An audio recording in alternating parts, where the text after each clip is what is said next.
E aí, tudo bom? Vamos lá? Vamos resolver exercício sobre cinemática angular? Assistiu às aulas anteriores? Tá afiadinho? Então vamos embora. Você vai ver como é interessante, como as questões elas são práticas, contextualizadas. Agora, na verdade, elas acabam sendo repetitivas, que elas versam praticamente sobre os mesmos tópicos. Mas, enfim, isso não é empecilho, isso é até legal, tá bom? Então vamos embora. Primeira questão. Em 1885, esse cidadão aí, que eu não vou ousar a falar esse nome, tá? Esse cidadão, lançou o biciclo com a roda dianteira diretamente acionada por pedais, figura A. Por meio do emprego da roda dentada, que já havia sido concebida por Leonardo da Vinci, obteve-se melhor aproveitamento da força nos pedais, figura B.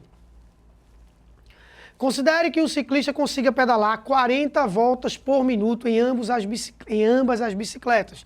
Então, a frequência desse meu movimento aqui é de 40 RPM.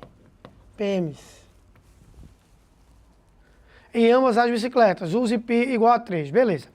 Qual a velocidade de translação do biciclo de Roslovs para um diâmetro da roda de 1,20 metros? Então, vamos lá. Letra A velocidade. Desse biciclo aqui, eu só vou utilizar esse diâmetro de 1,20 metros, porque o cara pedalava exatamente a roda. Ele não fazia uma transmissão de movimento circular, ele pedalava a roda mesmo. A roda dianteira, cujo diâmetro era de 1,20 metros. Então, a velocidade não tem o que fazer. Infelizmente, o movimento era bem simples e aí andava-se um pouco menos. Gastava-se um pouco mais de energia. 2 vezes 3, que o π ele pediu para considerar 3. Se o diâmetro é 1,20, o raio é 0,6 ou 60 centímetros. Tá? Posso colocar em centímetros, não tem problema nenhum. Vezes a minha frequência, aí eu preciso passar para hertz, certo? Que é de 40 sobre 60. 40 RPM sobre 60. Quando eu cortar, eu ficarei com 240 centímetros por segundo. Era a velocidade de translação da bicicleta desse Roslovs aí, que era uma bicicleta bem arcaica. Tranquilo? Porém, Leonardo da Vinci resolveu criar a ideia do aproveitamento das forças nos pedais, tá aqui, ó. Ou seja, transmitir movimento circular, tá? Para ganhar um pouco mais de velocidade, de rapidez no movimento. Então, letra B. Qual a velocidade de translação para a bicicleta padrão aro 60? Então, bora lá. Primeiro, a gente irá transmitir o movimento dos pedais para a catraca. Então, dos pedais para a catraca, eu tenho que frequência do pedal, que é da coroa, né? Deixa eu colocar assim, né? Fica mais interessante, então, senão você pode se confundir. Frequência da coroa sobre a frequência da catraca é igual ao raio da catraca, inversamente proporcionais, sobre o raio da coroa, inversamente proporcionais. Frequência da coroa é a mesma dos pedais, 40. A da catraca eu quero encontrar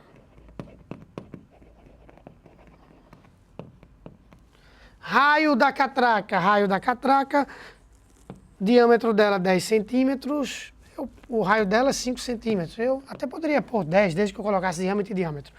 O da coroa é 25 ou 12,5, que é o raio. 12,5 por 40 dá 500, 500 por 5, 100 RPM. Então, a frequência da catraca é de 100 RPM. Beleza? E a frequência da catraca é a mesma frequência da roda, porque elas estão no mesmo eixo, isso a gente comentou já e eu espero que realmente você tenha entendido. Então, a gente vai apagar primeiro, lógico. Letra B, né? No caso não é letra A. E vamos encontrar a velocidade da roda, que vai ser 2πr. Frequência da roda, que é a mesma frequência da catraca. Então, vai ficar com 2 vezes 3, vezes o raio da roda, se é aro 60, o raio é 30, vezes a frequência, que é 100 sobre 60. Então, aqui eu fico 2,50, 300. 300 centímetros por segundo. E antes nós tínhamos 240 centímetros por segundo. Então, nessa brincadeirinha, já houve um aumento, tá? De mais de quase 20% aí, tá? Vamos colocar de 25%, aproximadamente 20% aí, um pouquinho mais, em relação ao anterior.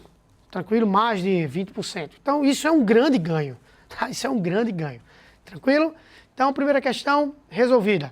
Deixa eu voltar um pouquinho para que você possa olhar. Ficou claro, não foi? Então, beleza.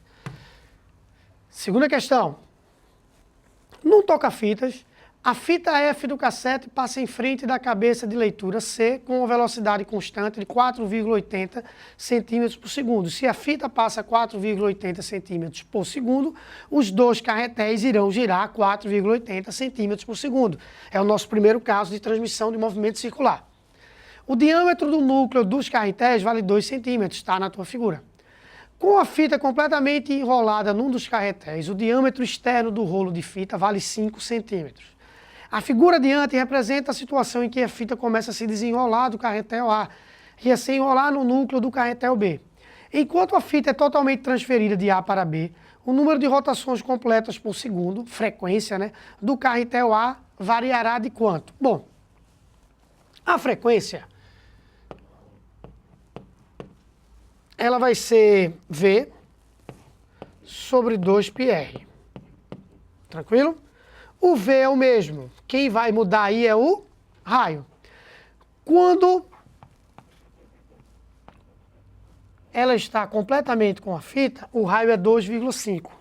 Quando ela está sem a fita, ela fica como esse B aqui tá. Ou seja, o raio é quanto? 1 centímetro.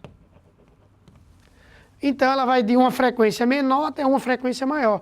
Inicialmente, vai ser 4,80 centímetros por segundo dividido por 2π, que eu vou considerar 3, e aí eu faço o certo arredondamento, certo? Dividido pelo raio, que é 2,5.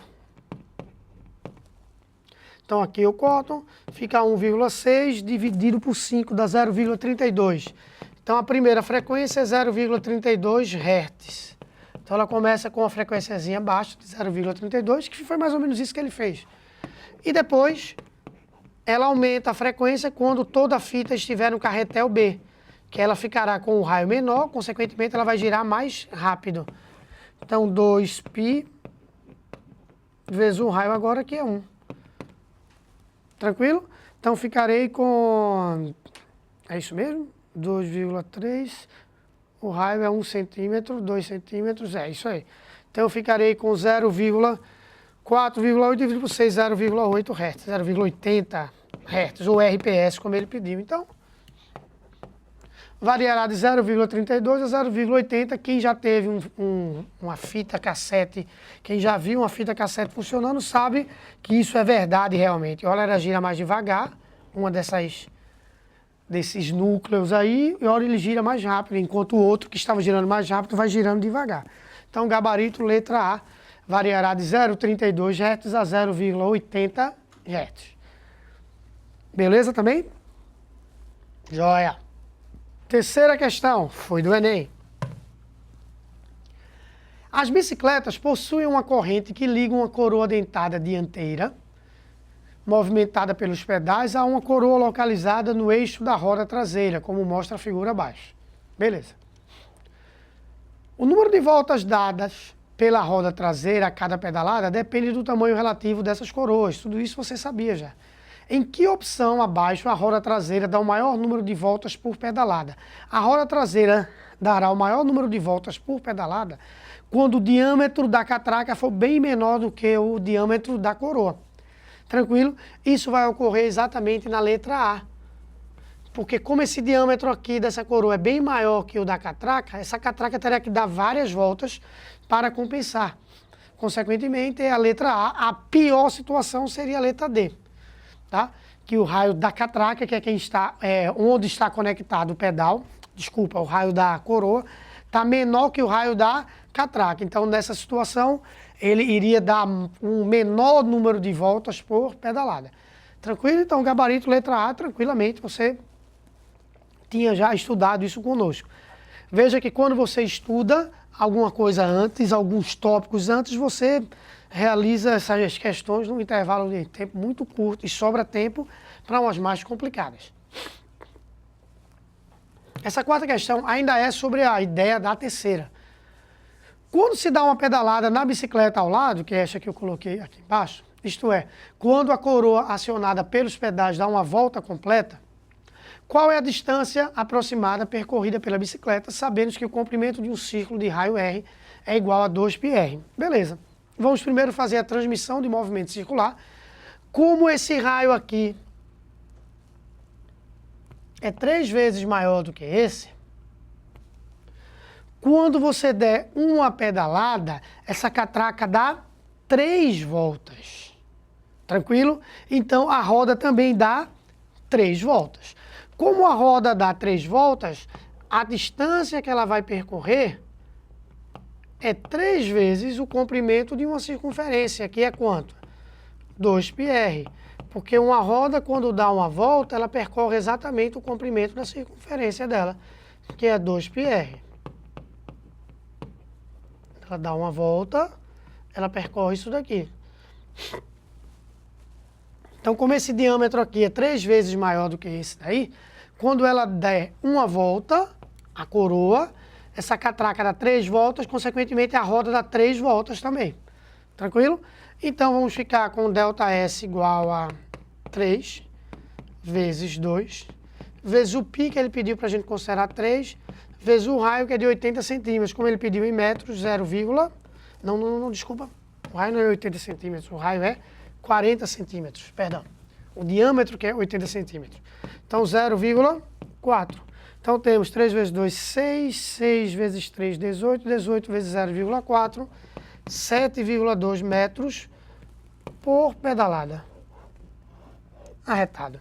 Tranquilo? Então, gabarito, letra C. Tranquilo?